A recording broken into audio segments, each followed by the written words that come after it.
ટૂંકી વાત એટલી સાહેબ કે તમારું કાર્ય જોઈ અને આ દેશના સંતો રાજી થાય ત્યારે માની લેવાનું ઉપર ઈશ્વર રાજી થયો છે તો જ સંતો રાજી થયા છે. આવા જે કાર્યો થાય આ મોટામાં મોટી વાત છે સાહેબ.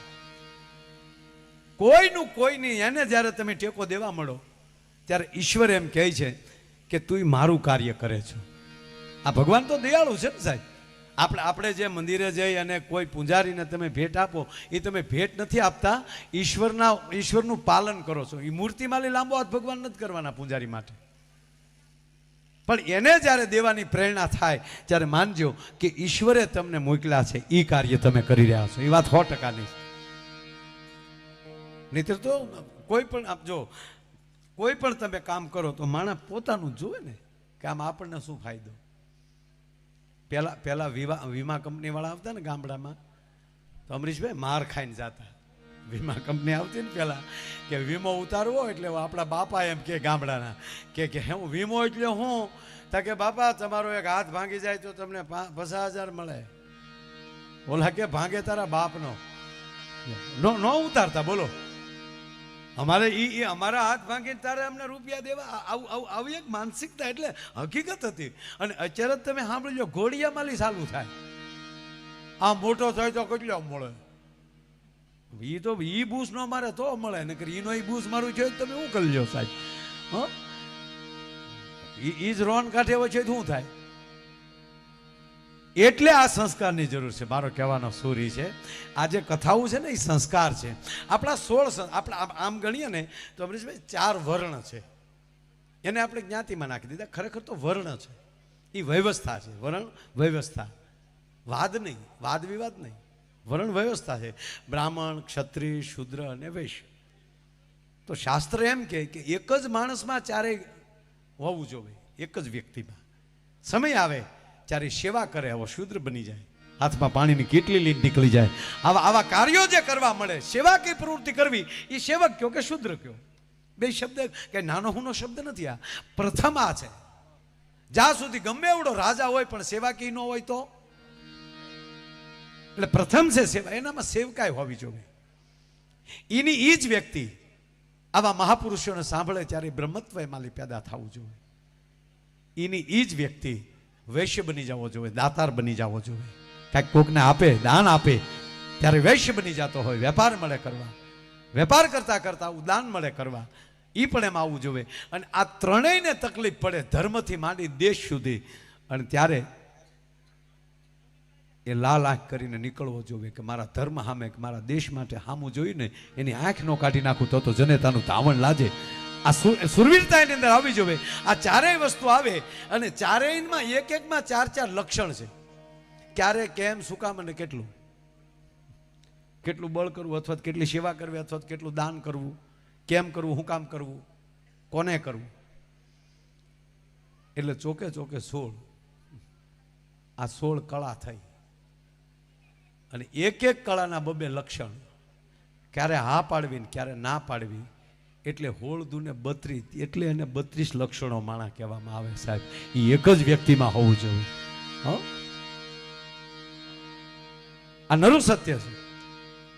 પણ હોળે સંસ્કાર આપણે બધાને નથી મળવાના સાહેબ. આપણે જો ગોર બાપા હોય તો એને અગ્નોપવિત સંસ્કાર મળે, આપણે અગ્નોપવિત સંસ્કાર ન મળે. 16 સંસ્કારને લાયક બધા 16 ન હોય.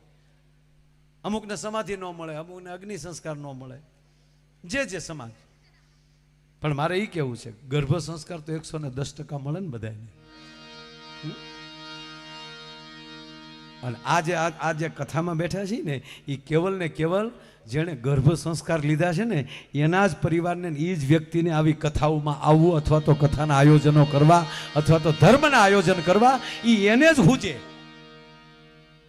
બધાને ન હુજે. નહીં તો હમણાં એક હોસ્પિટલમાં બાળક જન્મ ને દિલીપભાઈ, તો જન્મતા આવે સીધો પુષ્પાનો ડાયલોગ બોલ્યો. બોલો,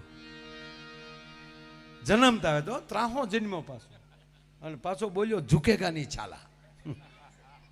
ડોક્ટર બઠિયા કાન કરી ગયા કે જન્મતા વેદ બોલે નહીં, બોલ્યો તો સીધો પુષ્પાનો ડાયલોગ કેમ બોલ્યો. સંશોધન કર્યું ત્યારે જાણવા મળ્યું કે આ છોકરો પેટમાં હતો તેથી એની માએ 45 વાર પુષ્પા જોયું. અત્યારે તો જો કે આ મોબાઈલ બધા આવી ગયા એટલે તો તમારે જે સાંભળવું હોય તમને મોબાઈલમાં મળી જાય. નેટથી તમે શું ન સાંભળી શકો. શું સાંભળ્યું તો આપણે નક્કી કરવાનું, બાકી તો બધા અત્યારે મોબાઈલમાં તો હાવ ખોવાઈ ગયા.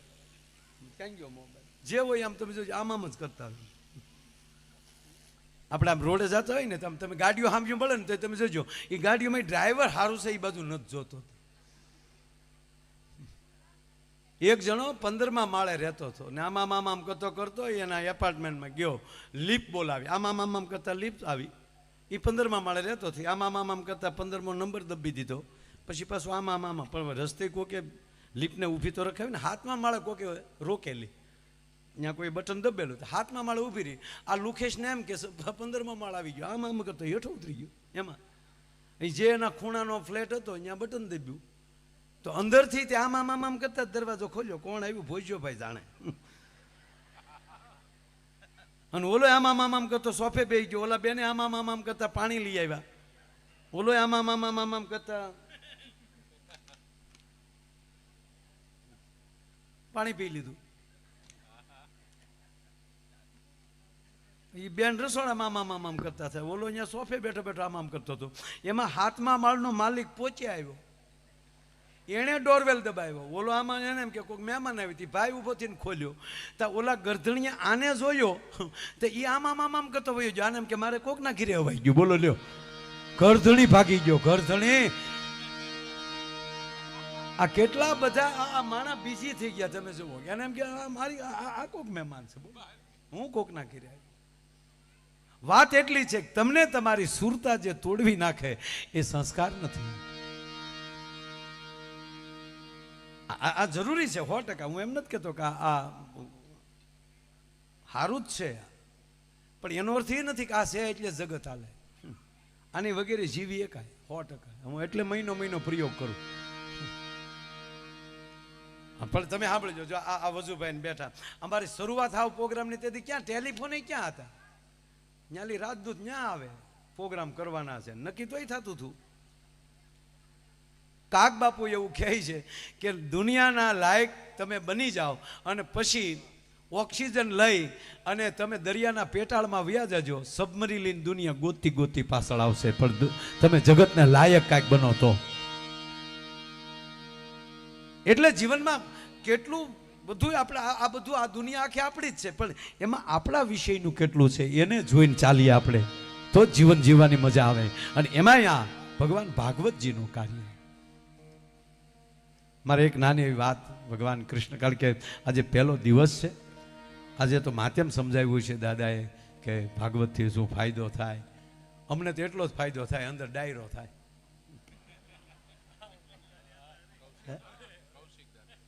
કૌશિક દાદા, આપના પ્રથમ દિવસે, આજે પ્રથમ ડાયરેક્ટ ભાગવતને પહેલે જ દિવસે મારો કાર્યક્રમ હોય એવું આજ પહેલી વાર બન્યું છે. નકર મારો 5મા દિવસે જ પ્રોગ્રામ હોય લગભગ. બરોબર, જો અમારા સાજિંદાને પૂછજો, લગભગ ઓટોમેટિક જ થાય. કૃષ્ણ જન્મને દિવસે જ. આજ પહેલી કથા એવી છે કે અમે આવ્યા પછી કૃષ્ણનો જન્મ થાય. એનું કારણ એ છે કે આ મિત્રને ત્યાં છે ને, એટલે નંદ પહેલા આવે પછી કૃષ્ણ આવે. એટલે અમારો આનંદ છે.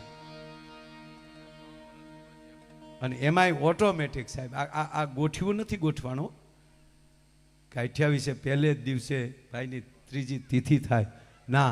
આ કુદરતી, જો એ જ આત્માએ નક્કી કર્યું છે ને એટલે જ આ કથા થઈ છે. જ્યાં લખો ત્યાં લખી લેજો, આ ઈચ્છા સંધુભાઈની, એટલે જ આ દિવસ.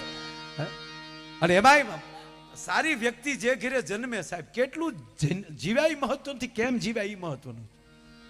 ચંદુભાઈ ટૂંકું જીવાય એમ જ ગણી. એ વ્યક્તિનું આ જવાનો સમય હતો જ નહીં. પણ મને એ તો કહો કે દુનિયામાં જમણી સાઈડ હૃદય છે કેટલા ને? આ જમણી સાઈડ હૃદય ધરાવનાર વ્યક્તિ તમે સાંભળો. સંધુભાઈ મને દાંત કઢાય, મને કે ભાઈ હું પહેલી વાર બીમાર પડ્યો ને તો ડૉક્ટર પાસે ગયા, ડૉક્ટર આમ લગાડે આવ્યા. ઓલાને કે આમાં ધબકારા જ નથી આવતા.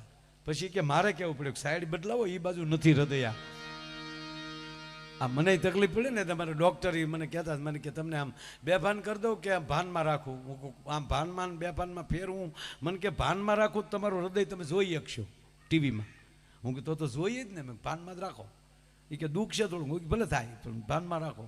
પછી ડૉક્ટર આપણા તેજસભાઈ પટેલ મને કે હૃદય બહુ સારું છે. મેં કીધું હજી તમને કલાક ખમો, કલાક પછી ખબર પડશે કે આ હૃદય કવડું છે ને આમાં કેટલા છે. અને માથેલી 1.5 કલાક ગઈ ને હજી અમે ઓપરેશન થિયેટરના બહાર ન નીકળ્યા. મને કે ગાયકા તમે જ વિડીયો બનાવો, બહાર માણા માથું નથી, રાજ્ય 3000 કે વાહ બહાર. આ બધી હૃદયની વાતું છે સાહેબ. બાકી અમુકને હૃદય છે પણ છે નહીં. હા, એક ડૉક્ટર તપાસ કરતા હતા ને, તપાસ કરતા ડૉક્ટર બોલ્યા એ કે કેસ ખલાસ છે. દર્દી બોલ્યો એટલે હું જીવું છું ને ક્યાં કયો, તમે ભલે જીવો પણ અમે ભણ્યા છીએ. ધબકારા કાનમાં ન સંભળાય તો એને ડેટ કહેવામાં આવે. ઓલો કે ભૂંગળિયું તો કાનમાં ભરાવો, તાકે એ ભણવામાં નહોતું આવ્યું. હવે આ બધું કંઈ ભીણે ન થાય, અમુક અનુભવથી થાય.